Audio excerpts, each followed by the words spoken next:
Hello HMS and welcome back to Season 3 of The Flame. Today we will be covering topics such as new school rivals, The Fritz Park renovation, the recent hurricanes, the Mascot mystery, and more. Now we're going to hand it off to our new teams. Sit back and enjoy the show. Good morning, HMS. We have a trending topic to dive into. The popular app TikTok is facing a potential ban due to the privacy of users' data as a security threat. We've been hearing this for over a year now, but where does this stand today? Lawmakers from both major U.S. political parties passed a House bill, which has bundled with the foreign aid. President Biden signed it into law back to TikTok 9 months to sell the platform to a non-Chinese buyer by January 19, 2025. They also have a 3-month grace period added to the deadline. The ban is real, but TikTok is fighting a legal action in September. A 3-judge panel in Washington, D.C. began hearing their appeal. Other countries have banned TikTok and include India, Iran, Nepal, Afghanistan, and Somalia. The UK and US governments banned TikTok on staff devices, and the BBC also advised staff to delete TikTok from corporate devices. Join us as we gather insights and opinions from other students. Jordan, what do you think of TikTok's potential ban? I'm not very excited because I use TikTok all the time. Do you think TikTok being banned could spark protests maybe? Very much, yes. And if TikTok does get banned, do you think users will transition to another app? And if so, which one? I do think they're going to transition to another app, and I think it's going to be Instagram. Hello, I'm joined here with Morgan and Reed. Do you think TikTok being banned could spark protests? Yes, I definitely think so because people love the app a lot. Hello, I'm joined here by Sophie? Sophie. Okay. So, what do you think of TikTok's potential ban? I think it's stupid, and I don't understand why they're trying to ban it, because, I'm an avid user of TikTok, and I don't see why there's a problem with it getting... Do you think if TikTok does get banned, do you think users will transition to another app? It's possible, but I think they might, so... What app are those? I don't know, probably like YouTube Shorts or Instagram Reels. Miss Lesh, what do you think of TikTok's potential ban? I would actually be pretty sad about it because I personally like TikTok. TikTok gets sold to another company. Do you think its platform will change? Personally, I think that it would. I feel like if another company is buying it, like, why not change it? Do you think if TikTok gets sold to another company, do you think its platform will change? Personally, I think that it would. I feel like if another company is buying it, like, why not change it? And if TikTok gets banned, do you think users will transition to another app? And if so, which app? That's a great question. I don't know if they would transition to, like, I don't think there's another app that's, like, super similar to TikTok. But I definitely think that some people would definitely transition to, like, going back to Instagram or Facebook or something related to that. What do you, the viewers, think of TikTok's ban? Hello, my name is Leo Serta. We're taking a closer look at threats made against schools. In mid-September, numerous school districts across Texas nationwide received vague social media threats. Multiple local law enforcement agencies have taken people into custody after various school districts across central Texas received social media threats, including multiple middle school students. Marble Falls ISD, Manor ISD, Hayes CISD, Lano ISD, Austin ISD, Liberty Hill ISD alerted parents to similar threats. Then Hutto ISD police received a notification about threatening posts created by a student, but it wasn't found credible. Hayes CISD announced a young girl from one of its middle schools was detained for allegedly spreading threats on social media. The district said she will face juvenile justice system equivalent of making a false alarm or report, which is a state jail felony. Snapchat reported a threat against the HMS to the FBI, which then alerted local law enforcement. Huddle Middle sent out communication on September 12th about an online threat made. In a message to families, Ms. Gossett stated, "Any language that is interpreted as impacting the safety of our students and staff will be taken seriously and could result in criminal charges. Here's how you can help. Talk with your student and encourage them to report any suspicious language or activity to law enforcement or district staff member. Students and parents can also report tips via anonymous alerts. Avoid circulating concerning content on social media and sharing rumors with other students. When concerning content is found, go to a teacher, school administrator, or any other Huddle ISD staff member. Share accurate information with your community that comes from the district, campus, or law enforcement. Hello, this is Nicholas coming to you about school rivals. Before this year, we only had one school rival, which is Farley, but now we only have two. We have two. With Gus Enquist opening, many of our students ended up attending Gus. Yeah, so we have Gus added to our schedule this year. We got two crosstown rivals now.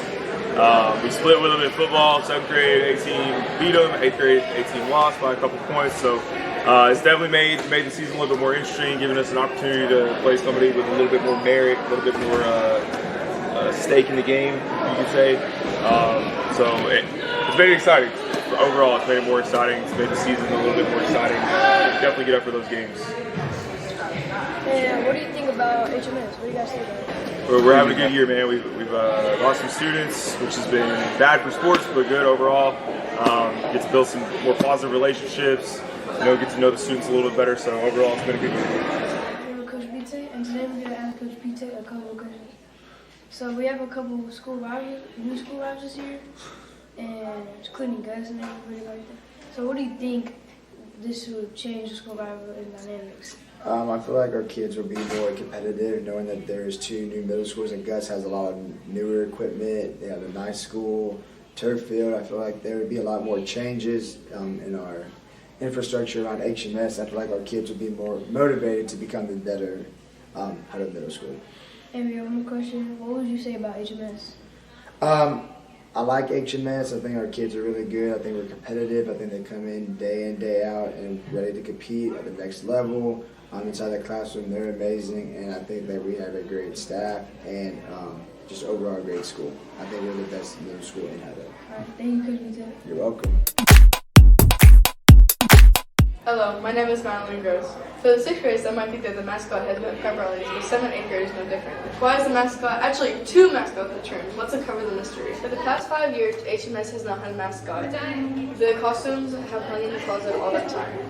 But at both fall pep rallies, both mascots have been front and center. So, Ms. Helson, why is Cheer brought back the mascot this year? The mascot just embodies our school spirit really well, and we just wanted to bring that back into pep rallies and into our community.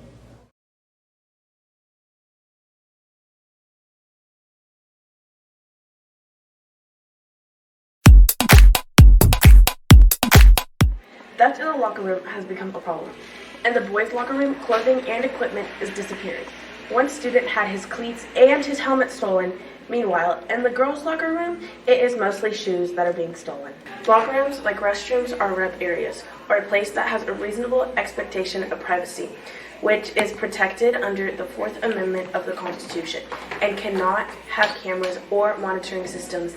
This makes it difficult for coaches and administration to determine who is stealing things inside the locker room. We're here interviewing Coach Smith about theft in the locker room. So what is happening to prevent theft in the locker room? So the biggest deterrent we have is the locks. We provide each athlete with a locker and the pre-athletic students with lockers. So they're using their lockers, there shouldn't be any theft. They're the only ones who have a combination. As well as locking the locker room doors when we're not in there and having coaches in there when we are in there, making sure nobody's stealing from their teammates. Are items that are being stolen in the locker room being prevented? Most of the time, yes. It's not actually people stealing to steal. It's stealing to be funny, which is not funny. But, so whenever we find stuff, we make sure they get back to their rightful owner. My name is Allison, and my birthday socks were stolen from the locker room. Has it been found or returned? Yes. My name is Desiree, and my spandex were stolen. Has it been returned? No. My name is Champ, and my cleats have been stolen out of my locker. Has it been found or returned? Yeah, they've been found. My name is Liliana Marie, and I got one shoe stolen, my shorts, and a bracelet. Has it been found or returned? Yes, I found them.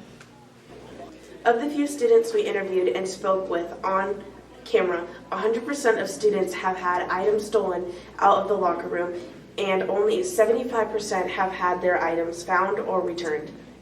HMS students, we can do better. People pay for the stuff they bring to school. Kids don't need to take blame for other kids' actions, especially bad decisions. Please be mindful of what your actions can do to other people. Hi HMS, this is Noah Robinson reporting on the unusual hurricane season we expected this fall. Hurricane Helene made landfall in Florida's Big Bend region near midnight on September 26th. The powerful Category 4 storm brought damaging winds, flooding, and storm surge to the communities in its path. After being downgraded to a tropical depression, Helene still brought high winds, flooding, and storm surge to the communities in its path. After being downgraded to a tropical depression, Helene still brought high wind, flooding, and widespread power outages to Florida, Georgia, Tennessee, North Carolina, and South Carolina.